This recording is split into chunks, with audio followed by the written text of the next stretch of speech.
I have already recorded many videos explaining different superannuation contributions. The most popular types of contributions are either salary sacrifice for employees or personal deductible contributions that are mainly used by self-employed or otherwise people who sold their major asset and want to utilize the benefits of tax deduction on those contributions. If you don't know much about those types of contributions to super, watch the following videos. Salary Sacrifice Australia, Tips, Traps and Benefits. This is a great explanation of the salary sacrifice concept, but some rules and limits might have changed as the video is already 3 years old. So please watch to learn the strategy and then watch all the updates on this channel. Concessional contributions to super salary sacrifice, full update of information on salary sacrifice. And 4 reasons to make personal tax deductible contributions to super. But if you put them side by side, which one is actually better? Therefore, today I will discuss benefits and negatives of each of those types of contributions to superannuation.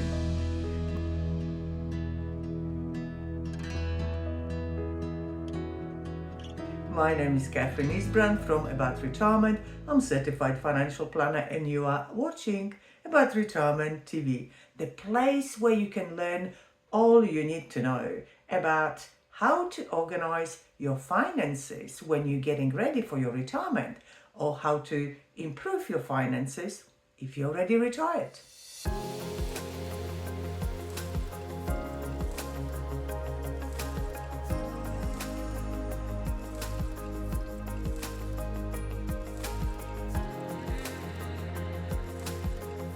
I'm not sure how many of you would remember, but before 1st July 2017, in order to make personal deductible contributions, you had to meet a very specific work requirement. 10% of your work had to come from self-employment. Therefore, at that time, there was no possibility for employees to make any personal additional contributions to super in order to claim tax deduction with the purpose of reducing your income tax. The change was introduced on 1st July 2017 and the strategy became widely available to everyone, subject to cap limits and age limits. Salary sacrifice appeared to be an easier way to contribute extra funds to super through your employer. However, some employees took advantage of this situation and they kept reducing employees' SG, paying superannuation contributions on income post salary sacrifice rather than real gross income before salary sacrifice would have been applied. That was changed on 1st January 2020 and your salary sacrifice is now included as part of your income included for SG contributions paid by your employer. So now let's look at those two strategies from the point of pluses and minuses for each, and that might help you decide which one will work for you better, salary sacrifice or personal deductible contributions. Benefits of the salary sacrifice arrangement. No-brainer discipline. Once you set up the payments through your employer, all payments are automated, coming out from your paycheck each time you have your payday. Therefore, you will receive the net pay after the savings to your super has already been made. And now you can do whatever you need with your pay. This is no-brainer discipline to save in your super and build it up over long term. To learn more about concessional contributions and all the updates, watch one of my latest videos, Concessional Contributions, What's New?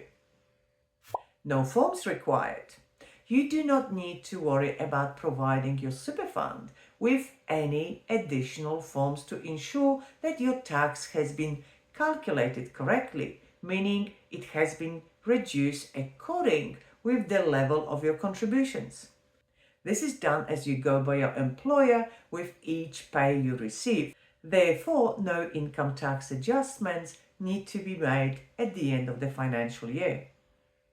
Dollar cost averaging, by contributing to super on a regular basis, either fortnightly or monthly, each time your money gets invested into superannuation, it buys investments at the different value and different price.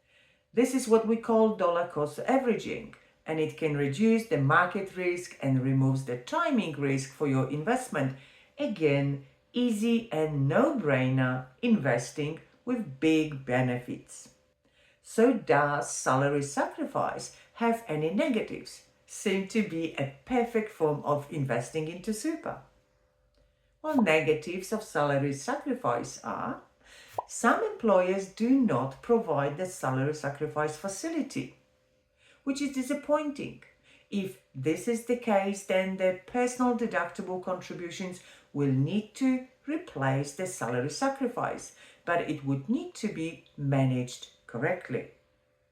Salary sacrifice only works for income to be earned and not the income earned already. This is actually often an issue where the employee received a bonus after having it paid, realizing the tax bill associated with extra earnings. Therefore, if this is you, my suggestion, please ask for proper advice.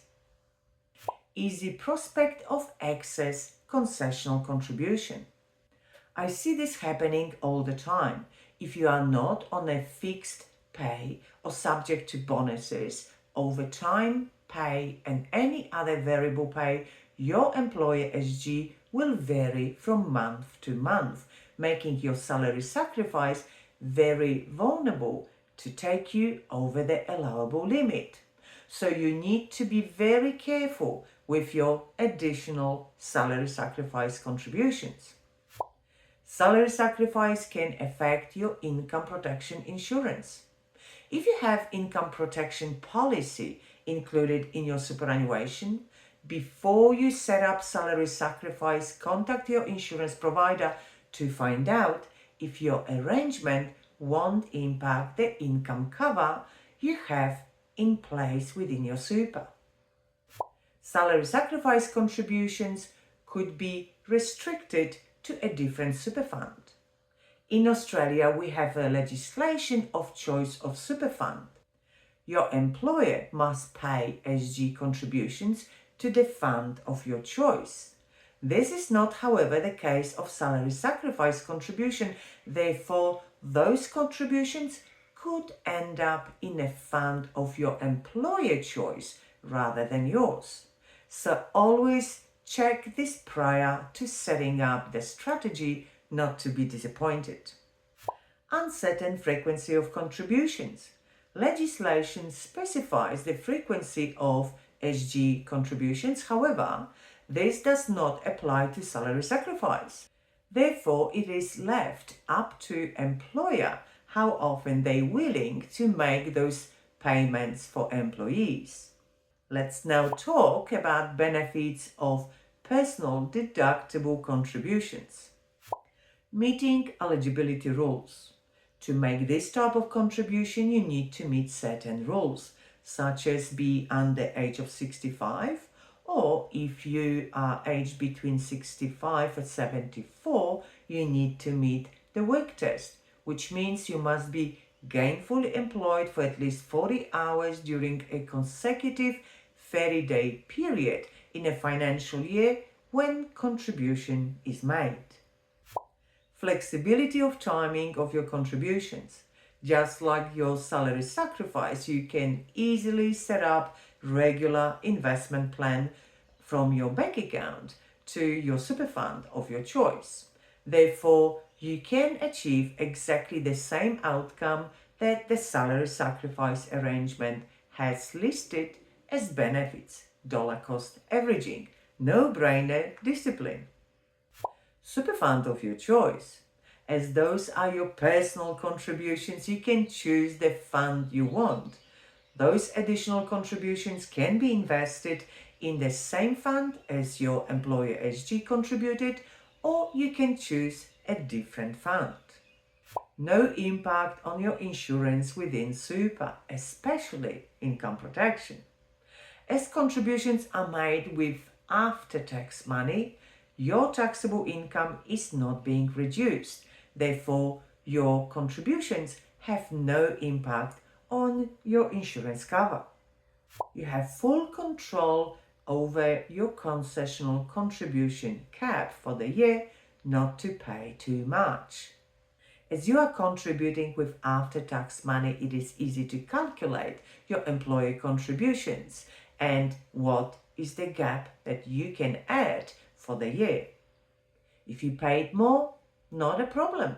You just advise your superannuation fund of the correct amount you wish to claim tax deduction, and the surplus stays in your fund as your personal non-concessional contribution. No drama, no tax penalties. The end of the financial year is the very busy time for us financial planners and for super funds, as every person working should be checking their superannuation contributions cap and what has been used and how much could be added if you have some spare savings. Negatives of personal deductible contribution. Notice of intent to claim tax deduction form. This is just about the only negative I was able to think about.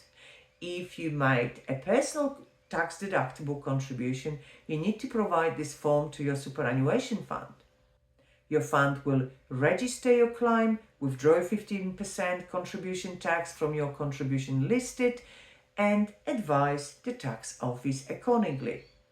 Here it is, the comprehensive comparison of salary sacrifice contribution versus personal deductible contributions. So which one is the winner for you? Which one do you think would work for you best? Please let me know in the comments below the video. I hope you found today's information of interest that further expands your understanding of savings within superannuation. If this is the case, hit the like button and subscribe to this channel not to miss any of my future videos. And please visit my website about retirement.com.au to find more information about super, pension, age pension, preparation for retirement, estate planning, and so much more. There are over 200 articles, videos, and other resources for you to benefit and learn from. Do not forget to sign up to the newsletter to stay updated with all the changes that can impact your retirement. If, on the other hand, you would like to take advantage of my 25 years of knowledge and experience in retirement, tax, estate planning, or even age pension optimization strategy, just organize a meeting for us using book a meeting button. Then it will take you to my personal calendar where you can choose the day and time for us to meet and discuss your personal issue, your problem, your goal that you wish to achieve financially. And now please watch those recommended videos. Concessional contributions, what's new? This is a great update on everything you need to know about concessional contributions, especially in combination with today's video. The second recommendation is concessional contributions to super salary sacrifice, one of the most popular superannuation strategies when implemented correctly. Enjoy, and I will talk to you in my new video. Bye!